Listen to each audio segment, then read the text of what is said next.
Jemi sërish bashk në Breaking, do të diskutojmë në këto momente rreth situatës në Ukrainë, rolin e Turqisë, çfarë po ndodh në Rusi, a do të ketë avancime të tjera, të gjitha këto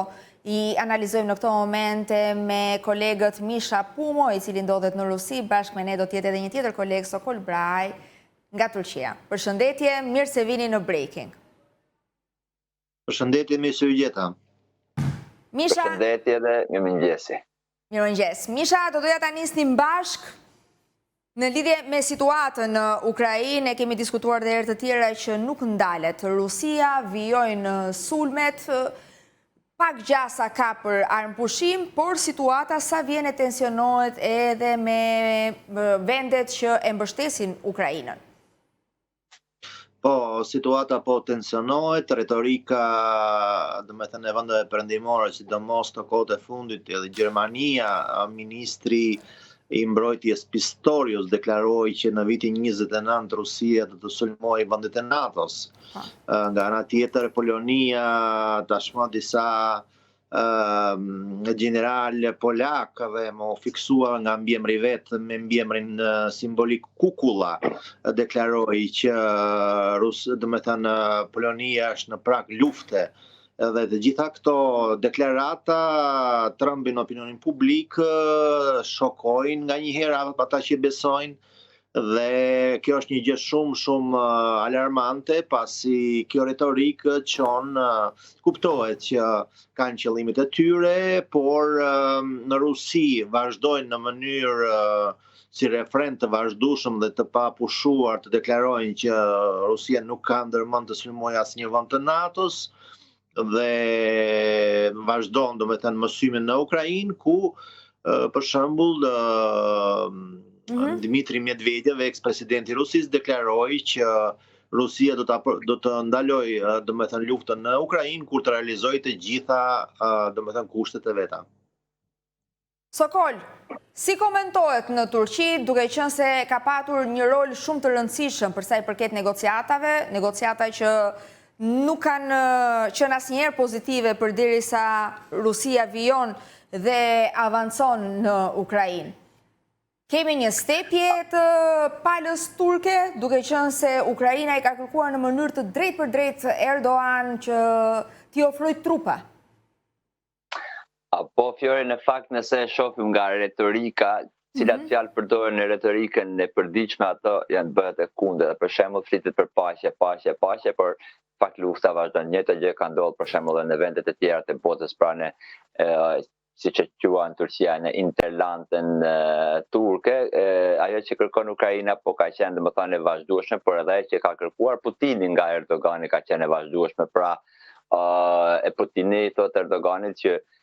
mbledhja, si mund të them, mbledhja çuna tu, pra mbledhjet e NATO-s, pra të Europës, në fund të fundit nuk është në AB Turqia, por është në Europë, sidomos tashmë pas ardhes së Trumpit duket krejtë qartë që Anglia dhe Turqia janë një ndër dy shtyllat kryesore për një mbrojtje ose për një ushtri që mund ta quajmë të Europës dhe por me sa duket këtë nuk ka mundur të realizojë Erdogani dhe ka mbetur ndoshta mund ta quajmë edhe si aktor të vetëm, pra nuk I ka ndihmësat e duhur Erdogani siç ka Trumpi apo siç ka Putini, për shembull Lavrovin, Sergejin e të tjerë. Me sa duket Erdogani ka ngel I vetëm, po jo vetëm në marrëdhëniet për një armëpush për një paqe mes Rusisë dhe Ukrainës, por edhe në shumë gjëra të tjera, po ashtu edhe në Gaza, për shembull, gjë që u bë edhe që doli dhe rezoluta nga Këshilli I Sigurimit të Kombeve të Bashkuara. Përsëri Turqia është shumë mbrapa asaj pritshmërisë së saj, po ashtu edhe me Ukrainën, edhe pardje ka fol presidenti turk, ne duam paqe, si them, komunikimi ynë I vazhdueshëm me Moskë, po ashtu edhe me Ukrainën nuk ka qenë kurrë, domethënë I dobët I vazhdueshëm, por thotë presidenti Erdogan, duhet që edhe Europa, por edhe Amerika të jenë sa më pranë për një paqe të qëndrueshme, por deri më tani, siç e thatë edhe ju Fjori, që nuk kemi domethënë as nuk duket kurkund në horizont një paqe e bashkuar, atë që ka bërë Turqia deri më tani që nuk mohon, kanë qenë negociate, shkëmbime pengjesh apo edhe marrëveshje ekonomike që kanë qenë të dërrueshme ndoshta qoftë për Putinin, po qoftë për Zelenskin, por edhe për Turqisë që janë drithërat e tjera. Ndërkohë, ka ndërmend Turqia ta ndihmojë Ukrainën me trupa ashtu siç vijon, insiston Zelenski duke kërkuar ushtar? Ajo në atë nga drejta ndërkombëtare nuk e ka shansin Turqia që t'i japi trupa ashtu, po ashtu Fiore kemi forcë bashkë me Mishan edhe për Gazën ashtu, po çojmë sot, po çojmë nesër dhe asnjë gjë fare, sepse ato kanë vendime. Këtë krahasim doja të bëja që edhe me Gazën mbeti vetëm në kuadrin e retorikës ndihma, sepse konkretisht po edhe me këtë, por nëse është domethënë një vendim i Këshillit të Sigurimit, pra të Kombeve të Bashkuara, apo një vendim të NATO-s, Turqia është detyruar të çojë atje për të dy shkake. Para është komshitë e dyve, e treta është në thojza, pra është një aktor i besueshëm në thojza për të dy palët, dhe në këtë nëse vendos NATO-ja, pra siç e bëhet pyetjet edhe mishës që do luftojnë 2029 do luftojnë Rusia, atë domethënë bën bëher gjërat e tilla, masën Turqia do shkojë, por tani to përveç retorikave ku duhet harruar, qoftë në Ukrainë, por qoftë në Turqi, apo edhe në shumë vende të botës të përdoren për politikat të mbrëmshme, sepse është e pamundur kurse nga marrëdhëniet, ta quajmë për industrinë e armëve, po sepse dihet krejt hapur, domethënë në umbrellën e Kombeve të Bashkuara, Turqia ka bashkëpunim të fortë me Ukrainën, jo tani, por që 27 vite në mos gaboj, për zhvillimin apo pëllimin e armëve. Po Turqia dëshiron të ruajë marrëdhënie shumë të mira edhe me Putin. Po të njëjtën kohë, po sepse në Turqi kemi një centrale nukleare totalisht 100% rus, e cila do të drejtohet për dekada me radhë nga Rusia, dhe normalisht është e pamundur në konjekturën e marrëdhënieve mes dy shteteve që të ketë marrëdhënie të këqija, sepse me Rusinë, me Ukrainën ka një marrëveshje tjetër, shumë të mirë në shumë aspekte, po ashtu edhe me Rusinë, sepse nga Rusia kemi marrë edhe S-400, po ashtu kemi edhe centralet nukleare, pra me Turqinë, e cila komandohen totalisht, i përkasin totalisht Rusisë 100%. Pra, kështu që shpata me dy teha, domethënë është, por në fakt marrëdhëniet ndërkombëtare kështu janë. Në të gjitha shtetet. Misha, më the pak më parë që Rusia nuk ka ndërmend të sulmojë asnjë vend të NATO-s, pavarësisht deklaratave, retorikave të përdorura, ndonjëherë janë edhe deklarata për të justifikuar të gjitha shpenzimet në fushën e mbrojtjes që bëjnë vendet antare të NATO-s. Të paktën kështu janë komentuar dhe nga analistë të ndryshëm në botë. Cilët janë armiqt kryesor sot të Rusisë? Armiqt kryesor të Rusisë janë Britania e Madhe, janë vendet domethënë europiane të mëdha, domethënë të Bashkimit Evropian, që janë domethënë Franca, Gjermania, vendet baltike, Polonia, këto janë kryesisht domethënë ata që quhen vende jo miqësore, quhen me delikatesë rusët. Dhe megjithatë, për shembull, po të shikosh fluksin e turizmit biles nga këto vende, ai kohët e fundit është rritur dhe Rusia e ka toleruar biles ardhjen e tyre, gjë që është ndodhe kundërt me turistët rusë që i kanë bllokuar, domethënë nuk i kanë dhënë më multiple viza në vendet perëndimore, po me këto masa Rusia pak a shumë është rregulluar, nuk lëngon shumë, le të themi kështu. Nga ana tjetër është një gjë interesante nëse keni vënë re domethënë votimin në rezolutën e OKB-s, për herë të ndoshta të parë për shumë vite, ndoshta për 10 vite, domethënë rezoluta e OKB-s për Palestinën u pranuan nga të gjithë vendet e botës dhe abstenuan vetëm Rusia me Kinën, po abstenuan, por nuk votuan kundër. Biles dhe Trumpi e falenderoi Kinën dhe Rusinë që nuk u oponuan, domethënë nuk u vënë kundër kësaj rezolute. Kjo tregon që fuqitë e mëdha, pavarësisht se çfarë deklarohet, sanksione, jo sanksione të tjerë, kanë shumë marrëveshje të tjera në rrogoz me njëra tjetrën. Unë të lëshoj pe këtu, ti më lëshon pe atje, etj. Edhe me Turqinë, Rusia ka marrëdhëniet e veta dhe një lojë shahu për shembull realizohet në Siri, është një gjë shumë edhe ngatruar dhe interesante dhe kurioze, kur për shembull para 2 ditësh presidenti Putin foli gjatë në telefon me homologun e vet, më falni, jo me homologun, po me Netanyahun në Izrael dhe folën për marrëdhënie dypalëshe dhe për situatën në Siri. Presidenti i Sirisë ishte në Moskë, edhe ai deklaroi, pastaj me Turqinë vazhdojnë në marrëdhënie, domethënë pune, marrëdhënie goxha normale, më le të themi që jemi mësuar me këto marrëdhënie me oscilacione me Turqinë, harrojmë që shërbimet sekrete ruse në një farë mënyre e shpëtuan në kohën e vet Erdoganin nga Gyleni dhe të parët le themi treguan domethënë komplotin e Grushit të Shtetit dhe Erdogani nuk haron kur këtë gjë. Mos harrojmë këtë gjë, edhe kur deklaron për shembull për raketat amerikane, për furnizimet amerikane, por Turqia nuk heq dorë nga furnizimet me raketat S-400 të Rusisë. Pra, politika turke është goxha elastike, le të themi, për interesat e vetë sigurisht, por dhe Rusia, kjo gjë i shpije ujë në mullirin e Rusisë dhe ajo vazhdon të ndjek dhe ajo politikat e veta, vazhdon këtë luftë këtë me Ukrainën dhe ka të ngjarje të paktën deri në prill, deri në pranverë, pra kjo luftë do të vazhdojë edhe për arsyeën sepse Shtetet e Bashkuara të Amerikës dhe më konkretisht presidenti Trump i lë të godasin njëra tjetrën. Po, ju e keni thënë edhe më herët, madje jeni të dy në një mendje që kjo luftë duket se i intereson më shumë Shteteve të Bashkuara të Amerikës. Absolutisht po, i intereson Shtetet e Bashkuara, i intereson Kinës, goxha mirë i intereson, intereson një pjesë të vendeve europiane që vazhdojnë të zhvillojnë luftimin në territorin e Ukrainës, në kurizë të trupave të Ukrainës, në kurizë të jetëve të Ukrainës, duke përdorur eksperimente të reja për të provuar armat e reja, për të parë gatishmërinë e forcave ruse dhe të armëve të Rusisë i kundërvijnë. Është një eksperiment total, një laborator i madh luftësh, i kopshëm lufte që bëhet në kurizë të dy popujve të Rusisë dhe të Ukrainës, po sidomos atij të Ukrainës kur përdoren lloj-lloj armatimesh të ndryshme dhe raketa dhe drone, domethënë lufta e dronëve tash ka arritur në përmasa të papara, ku edhe prodhimi i tyre është i jashtëzakonshëm. Dhe thonë që kontributin më të madh po e japin adoleshentët për sa i përket mënyrës se si po ndërtohen, se si po funksionojnë dronët. Sa e vërtetë është kjo? Kontributin më të madh në botë për momentin po e jep Kina, që po i shet pjesë këmbimi si Rusisë ashtu dhe Ukrainës. Dhe këto drone montohen dhe pjesët dërmuese e detajeve janë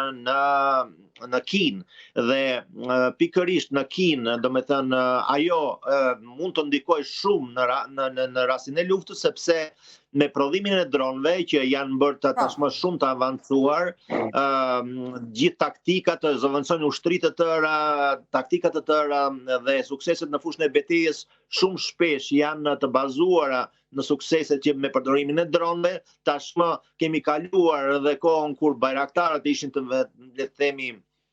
një dron shumë vendimmarrës në zhvillimin e luftës, tashmë kanë vazhduar teknologjitë e tyre, kur flasin që rusët përdorin ato dronët Shahed iranian, ajo është informacion shumë i vjetruar, ato janë tashmë modernizuar në Rusi, në zonën e Labuga quhet, ku më përpara përdoreshin vetëm kamiona Kamaz, tashmë përdoren edhe dronë në mënyrë të jashtëzakonshme, domethënë përdoren në flitet që prodhohen 1500 dronë në ditë në Rusi. Pra është një industri e tmerrshme dhe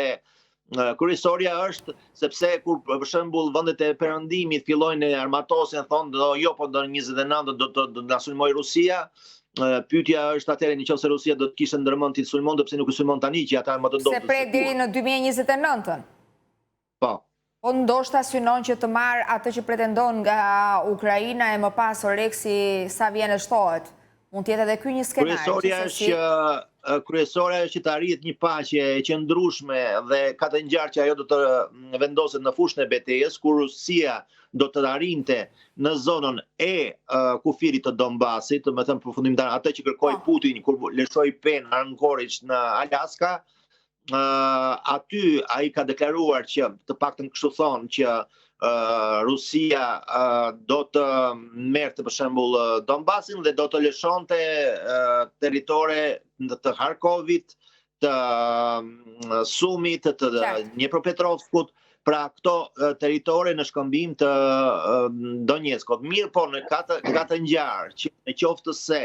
Perëndimi dhe Ukraina bashkë me ta, sepse tashmë Ukraina vepron sipas urdhrave të Perëndimit kolektiv, nëse do të vazhdonte luftën, nuk do bënte marrëveshje siç po vazhdon deri tashti,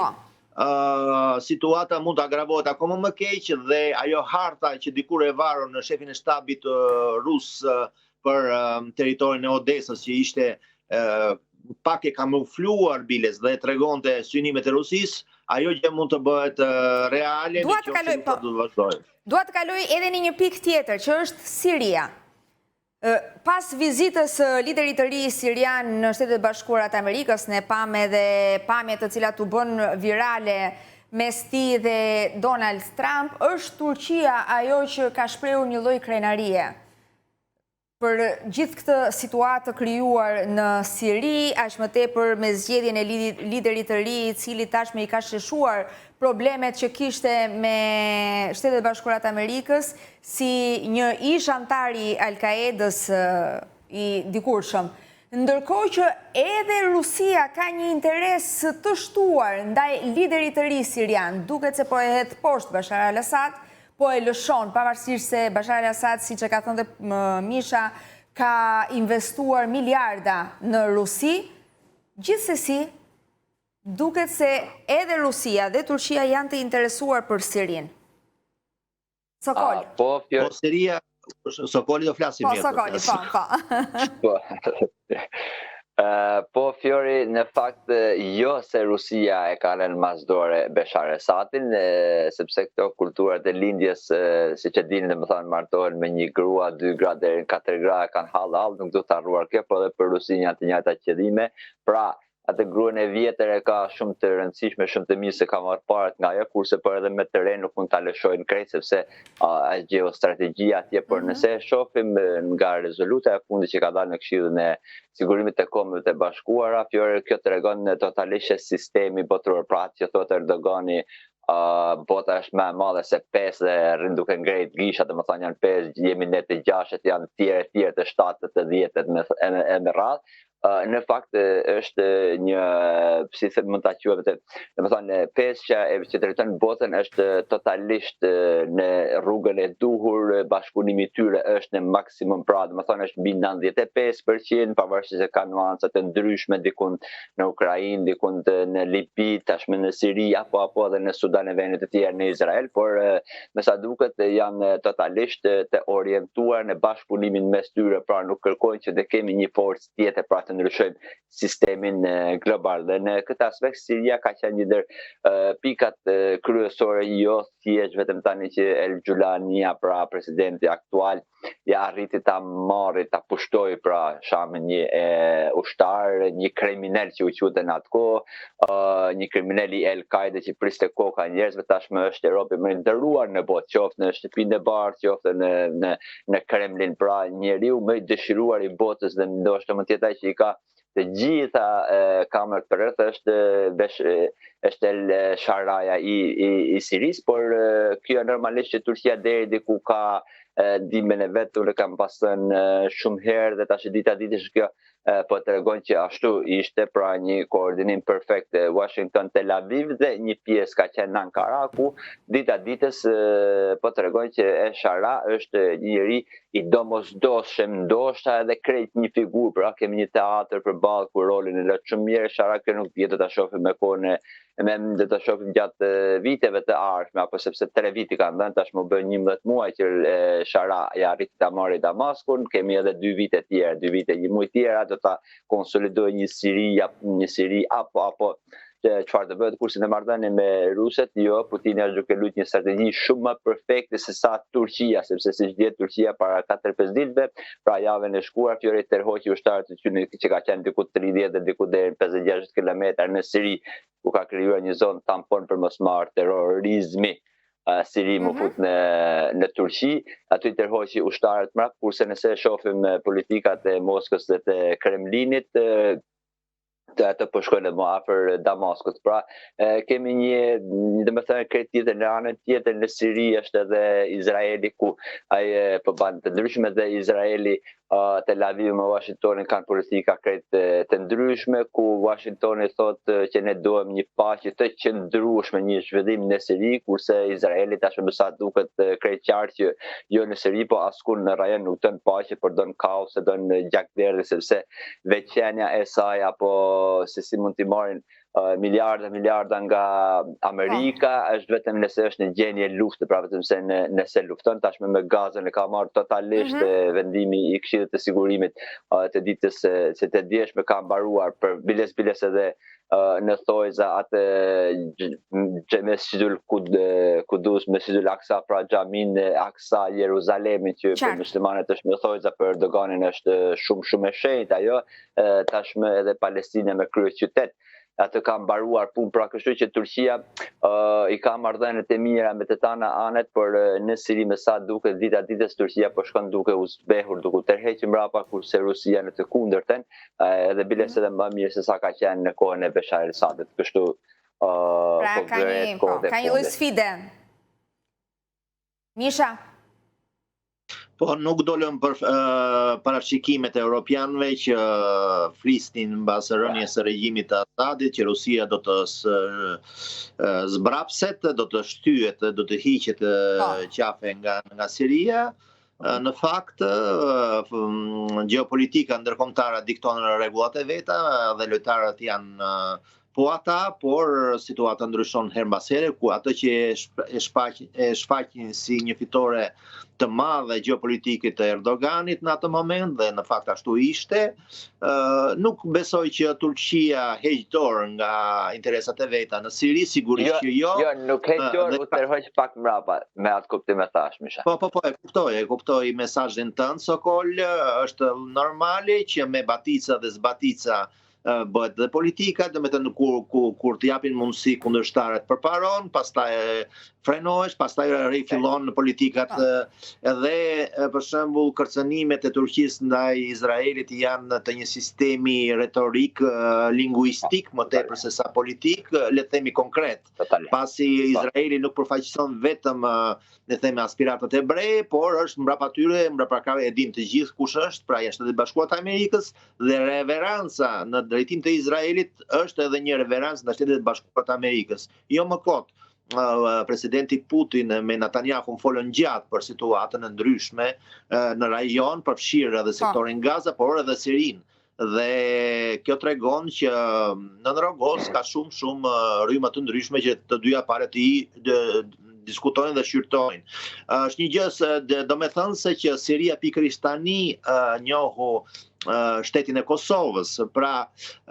edhe kjo është një gjë, pse nuk e bënte më përpara Asadi, jo se kishte ndonjë urrëtie për shembull për Kosovën e tjerë për shembull, por aty është, do me thënë se tjetër gjë, ka pasur faktorin kurd, dhe kurdët kanë qenë faktori kryesor, le të themi separatist për Sirin, dhe duke njohur Kosovën, ata do me thënë komplikonin situatën në vetë vendin e tyre. Tashmë ky problem me kurdët pak a shumë të paktën për momentin nuk është shumë aktual, pasi edhe kurdët janë pak a shumë të qetësuar nga Shtetet Bashkuara të Amerikës, nuk ka konflikt armatosur për momentin me qeverinë zyrtare të Damaskut. Prandaj dhe situata ndryshon për më mirë për ca vende të tjera që është dhe Kosova, për shembull. Nga ana tjetër, Rusia vazhdon me vëmendje të